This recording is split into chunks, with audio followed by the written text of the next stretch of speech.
So ito, teka. Sir, paano na lang kung magkano yung discount sa... Hanggang saan aabot ang PWD card mo? Okay, ilabas mo na ang makapangyarihang PWD card. Binigay ko na eh. Ayun na pala. So magpapagas tayo ngayon, full tank sa 1,000. Pang 1,000. Boss, pwede mo bang i-specify yung mga disabilities na ano? Unang ano? Para lang sa kaalaman ng ating Yun sa saligang batas. Binibigyan ng karampatang discount ang mga may sirang ulo. Hindi, seryoso mo naman. Seryoso. Rolling ka eh.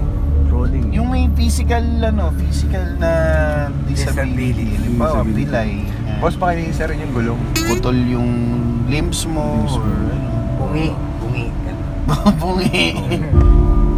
Pero meron mga ano yan, may mga kumbaga Siyempre, may ranking ba, may ranking? Wala naman. Parang dalawa, generally dalawa yung tinitingnan doon sa form. Either yung obviously nakikita tsaka yung hindi nakikita. So ano yung hindi nakikita, yun yung alam ko pwede rin mag-apply yung may cancer.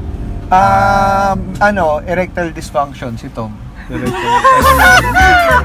Pwede na. Hindi nakikita. Pwede yun, pero alam ko pag erectile dysfunction yata, ipapakita mo na yung disability mo bago ko bigyan ng discount. So parang kasama din sa list yung may mental health. Okay. So ito, teka. Sir, paano na lang kung magkano yung discount sa... Discount sa PW. Uy, ano dyan? Wala tayong discount sa PW.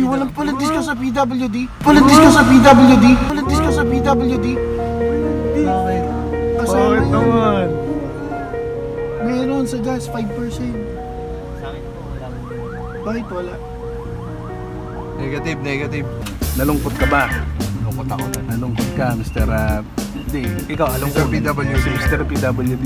Nahanap ko ngayon kung meron pang gas dito. Mga kaibigan, di po nanaigang yung Hindi makapangyarihan ng PWD. Alam, di mo, hindi mo bra ang discount natin.